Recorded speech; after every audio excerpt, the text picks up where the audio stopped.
Ya está, perfecto. Entonces, les agradecía, chicas, a ustedes, a Cecilia, a Pame, por estar ahorita conectadas. Jesús es un amigo que, bueno, ahora lo vamos a apoyar también para que pueda grabar esta entrevista. Y nada, Jesús, estás listo y listísimo. Sabes que nuestro seminario es el día de mañana y más allá del seminario también puedas conversar con ambas. Son expertas en gestión de riesgo de desastres para que puedas ahí conocer también un poco de las experiencias de ellas. Los dejo, chicas, con Jesús. Muchas gracias. Gracias, Gracias. Ricardo. Gracias, Ricardo. Y bueno, bienvenidas a las encantadoras invitadas para este seminario internacional. Quiero felicitar a la Municipalidad de Miraflores por esta iniciativa importantísima que tiene que ver con la prevención de desastres, ¿no? Resulta quizás incómodo tocar este tema porque a nadie le gusta pensar en desgracia y en desastres, pero la prevención es fundamental para ahorrar vidas, preservar la integridad física de las personas y sobre todo preparar a la comunidad sobre las cosas que Ujú. hemos visto en el mundo para centrarnos en el tema de los terremotos. Y qué bien que autoridades, ediles, inviten a expertas en gestión de riesgos de desastres. Está presente Colombia en este seminario internacional, está Chile, tenemos aquí a una representante digna de este país tan bonito, está Argentina, y quisiera presentar de una manera ya formal y con mucha emoción por el tema y también de conocerlas, a Cecilia Salto de Argentina y Pamela Galleguillos de Chile. Yo estoy realmente interesadísimo en asistir a esta conferencia, a este encuentro, porque vamos a encontrar seguramente las soluciones. Hemos visto el terremoto de Grecia, el terremoto de Turquía, hace algunos años en Haití, y no nos vamos muy lejos y encontramos a Chile. Ujú. Entonces ahí lo primero que veo es la forma como se hicieron las cosas, la forma como esto se puede convertir en una tragedia por no haber tomado las decisiones correctas a tiempo. Me acuerdo de Chile, la preocupación número uno fue departamentos, edificios nuevos que se desplomaron o casi se desploman. Esto se vio en Chile con una sorpresiva reacción de la comunidad latina y nos preguntamos, ¿qué pasa? Y esta es la primera pregunta para las dos cordiales invitadas. ¿Cuándo una casa, cuándo un departamento o un edificio se puede desplomar con más posibilidades que otras veces? Bienvenidas, Pamela y Cecilia. Adelante, Cecilia. Gracias, gracias por la invitación. eh, Gracias por tener en cuenta al país del sur para estar presente en esta entrevista con usted, Jesús, y con los amigos de Perú, de Miraflores, que, que se hayan interesado en poder ahí, en compartir también conmigo. Así que primero eso, agradecer. Le doy paso a Pame, que ella sí es la experta en esto. Pamela, sí, Voy a contar bienvenida. otras cosas. Chile presente. Habló Argentina y ahora Chile. Muy bien. Oh, muchísimas gracias, Jesús, por la invitación de, perdón, estoy un poquito mal de la garganta, No hay problema. de estar aquí y de poder también darle más relevancia a este evento que es muy, pero muy requete contra importante, no solo acá, sino que en la región, para hacer y hacer ver la importancia también de la reacción de la comunidad en los desastres. Parte de lo que acabas de contar y de comentarnos, Turquía, Haití, Chile, terremoto, casas, la comunidad es la primera que responde. En todos Sí, estos eventos, más en México, más lo que ocurrió en Ecuador, más lo que ha seguido ocurriendo con los sismos muy grandes, especialmente en Chile, la comunidad es la primera en responder. Son ellos a quienes tenemos que integrarlos dentro de nuestras visiones tan holísticas en la gestión y la reducción de riesgo de desastre. ¿Qué podemos hacer para que una casa, un edificio, un edificio de departamentos, un edificio que sea del gobierno local, un edificio de lo que sea, fortalecer nuestras políticas públicas en el ordenamiento territorial?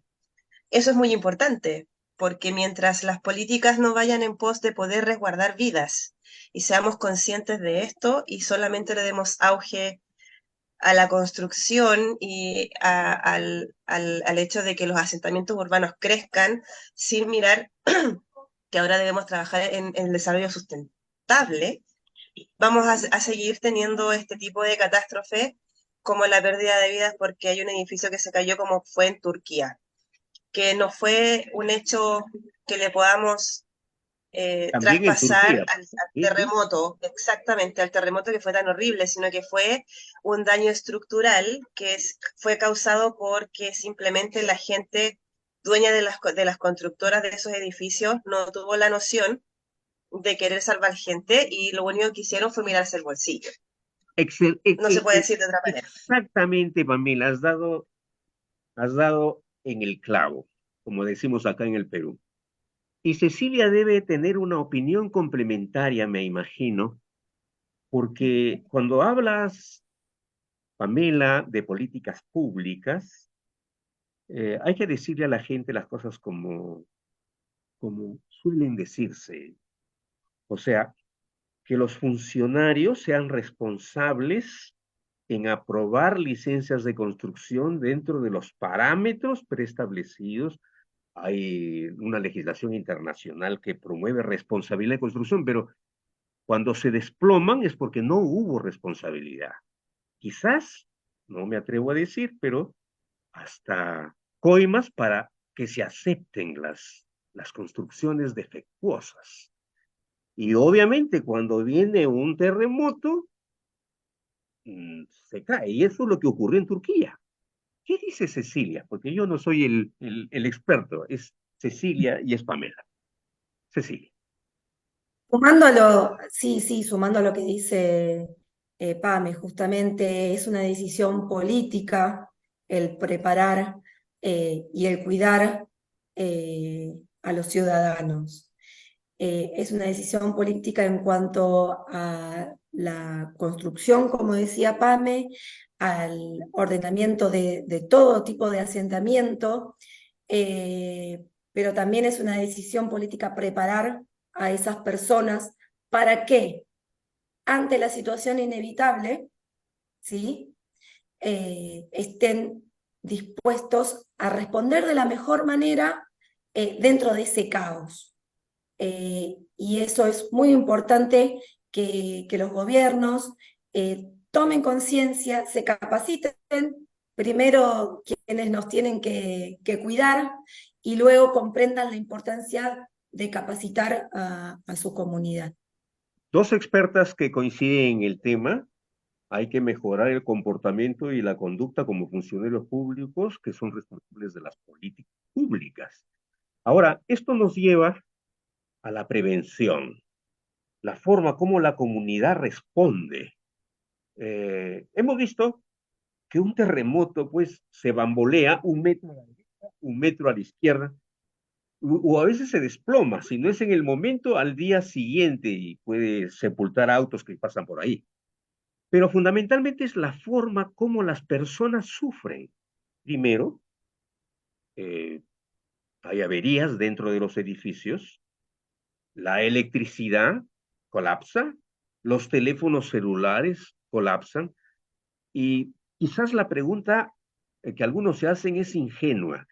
¿Qué hacer en esas circunstancias de movimiento, ya en el mismo movimiento, ¿no? No estoy hablando todavía de la prevención, en el mismo movimiento sísmico?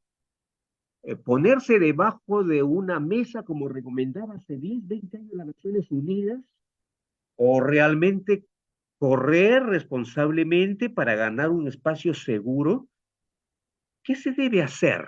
¿Y cómo prevenir ese momento de emergencia al momento que uno tiene el terremoto al frente y tiene que salvar la vida, no solamente del papá, de la mamá, sino de los niños, ancianos, los bebitos, que a veces pueden estar en incubadoras. Me dio mucha pena encontrar un escenario de Turquía en un hospital del niño. No podían las enfermeras abandonarlos y el edificio se sacudía. ¿Qué tipo de estrategias manejan ustedes para que la gente no termine muerta? Disculpen ustedes la crudeza con que he hecho la pregunta. ¿Pamela?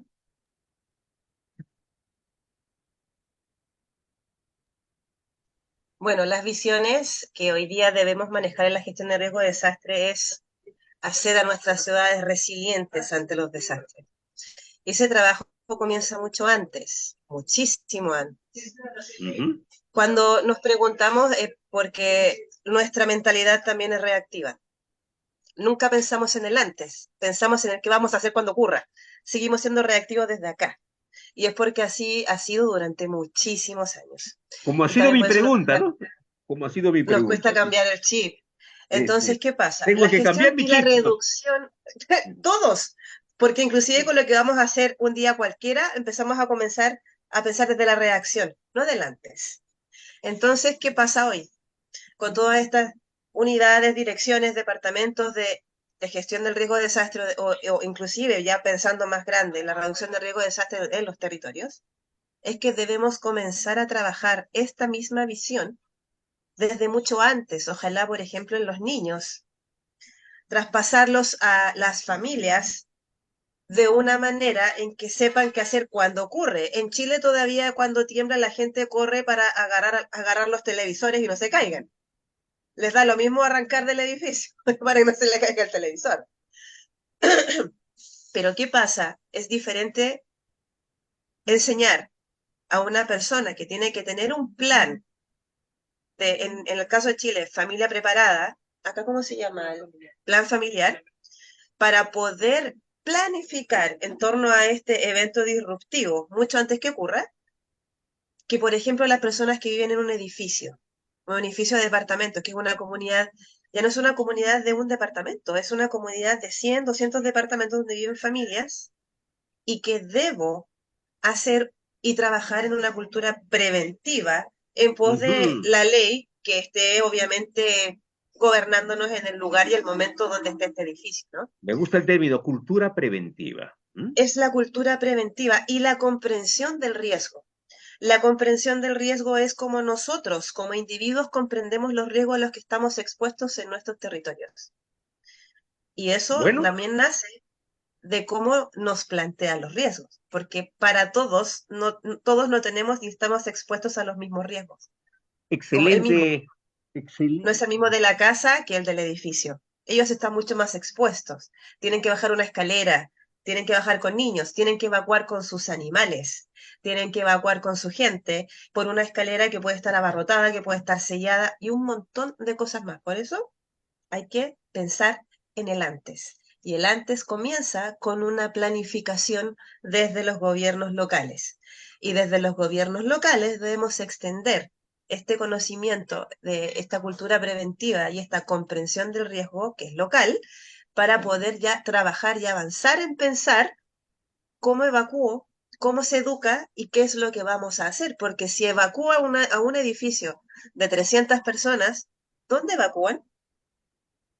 ¿A Si la todo está en calle? movimiento, claro, claro. Ajá. Entonces, por eso todo esto hay que ocupar el tiempo de hoy que estamos en paz para trabajarlo, ejercitarlo, traspasarlo a la comunidad, hacer que ellos sean parte de esa planificación, ellos y ellas, para que cuando ocurra, ocurra de la mejor manera posible. Siempre hay variables y factores que no se van a poder manejar. Muy bien, Camila, no quería interrumpirla porque su discurso ha sido excelente y creo que ya se comprendió que la cultura de prevención es fundamental. Cecilia, ¿qué nos dice sobre el mismo tema?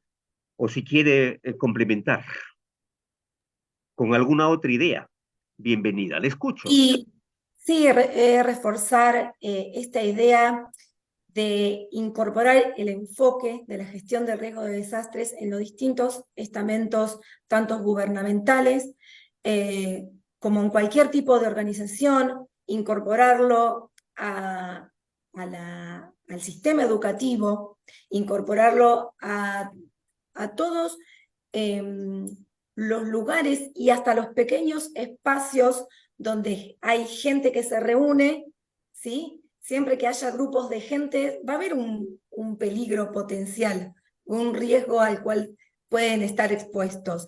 Entonces, en cada punto de reunión de esas personas, así como en las familias, como decía Pame, generar esta idea, ¿no? Y sensibilizar en el sentido de que, a ver, que me toque a ver eso de que a mí me puede pasar, porque la idea que tenemos con esta falta de cultura de la prevención es de que a mí nunca me va a pasar, o que le va a pasar a Exactamente. otros. Ujú. Entonces, esta idea de que a mí también me puede pasar, hace que tomemos conciencia. Y en la medida que tomemos conciencia nos vamos a dar cuenta cuánto nos falta saber y qué es lo y que necesitamos realmente apropiarnos de un montón de conocimientos, de prácticas y de un nuevo enfoque en nuestra vida cotidiana también, como para responder de la mejor manera Ujú. cuando el hecho esté encima nuestro.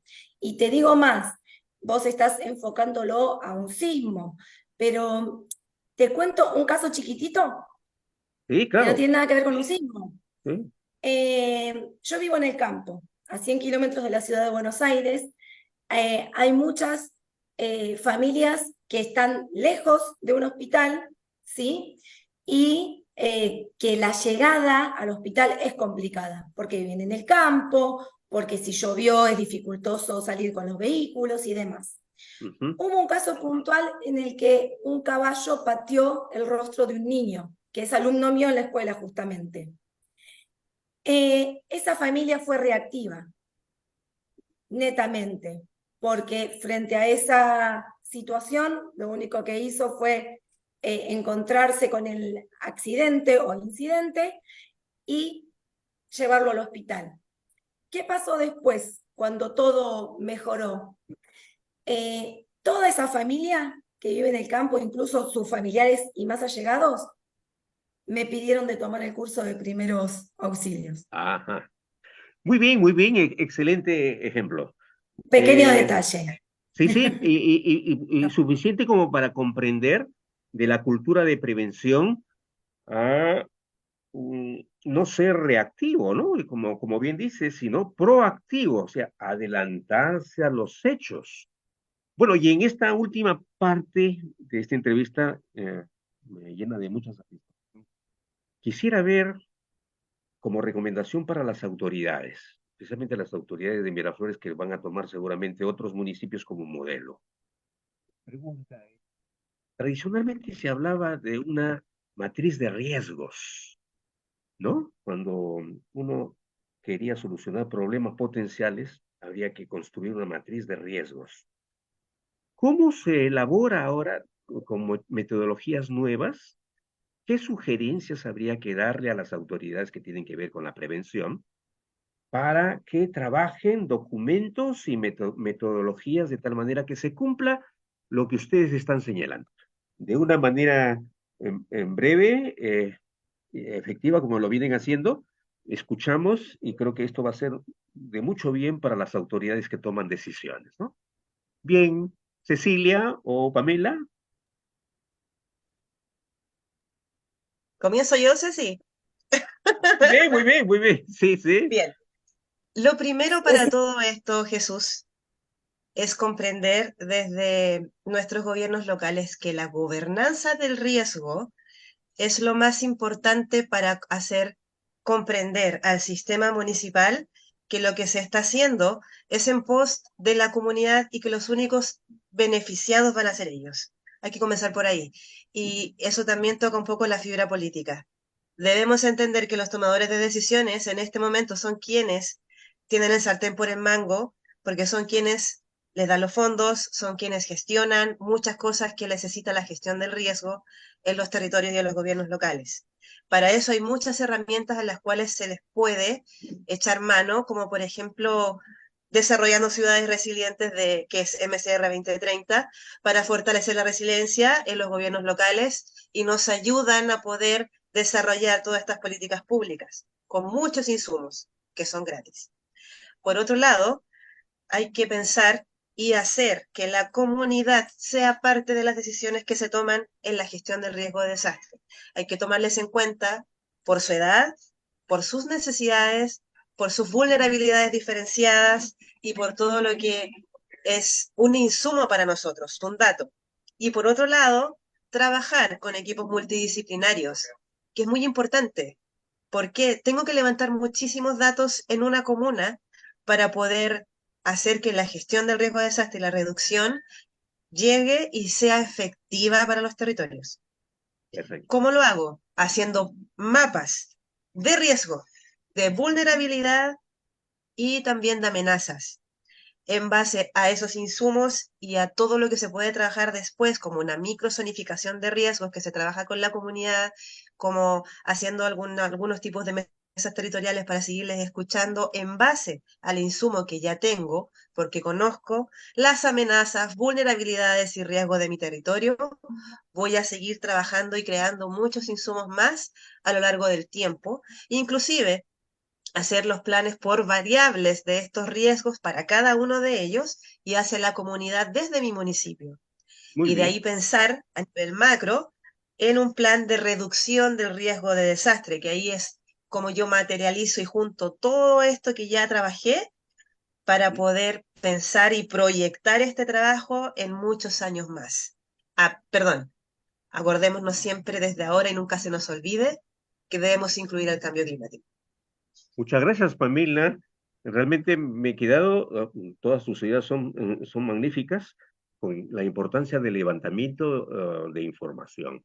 Cecilia, te escuchamos. A ver, como Pamela complemento, es como reforzamiento, ¿no? Pamela es la súper experta en gestión de riesgos. Yo Sí, estoy sin más duda. estoy más del Yo lado de la también, yo también, respuesta, ¿no? sí, porque fui muchos años bombera, ahora me dedico al rescate. Ella es la experta y la que tiene todo, aparte del contenido y lo sabe explicar bien para que se entienda. Yo, una cosita para sumar. A los gobernantes siempre les gusta saber o siempre quieren saber qué gano y qué pierdo, traducido a números. Entonces, es importante que en ese equipo multidisciplinario del que Pame habla se encuentre esta variable también de decir, ¿qué ganó más? ¿Previniendo o arreglando todo el desastre que ocurrió? Entonces, ahí, cuando pongan en la balanza estos números, van a saber cuáles son las decisiones correctas a llevar adelante. Así que bueno, eso Muchas gracias. para Muchas gracias, Cecilia. Gracias, Pamela, por tan interesantes reflexiones acerca de la importancia de la prevención. Me queda claro el levantamiento de la información, concentrarnos en la prevención y sobre todo, pues, no ser reactivos, sino ser proactivos, adelantarse a los hechos. Seguramente este es el anticipo del éxito que le espera al seminario internacional con la participación de tan destacadas participantes y ponentes. Les agradezco muchísimo su participación y estamos en contacto en cualquier momento. Un fuerte abrazo. Por supuesto que gracias. sí, lo que necesiten. Y no puedo obviarlo. Un besote, Ceci, me alegro Igualmente, de igualmente verte. para ustedes. A usted también. De Perú, de Perú. Besote Gracias, para gracias, todos. gracias. Un Saludos abrazo a Gracias, Argentina. grande. gracias Cecilia, gracias. Gracias, Gracias. gracias Un Pamela. saludo, Ricardo, Jesús, un gusto, ¿eh? Igualmente. Estamos en contacto. Hasta la vista.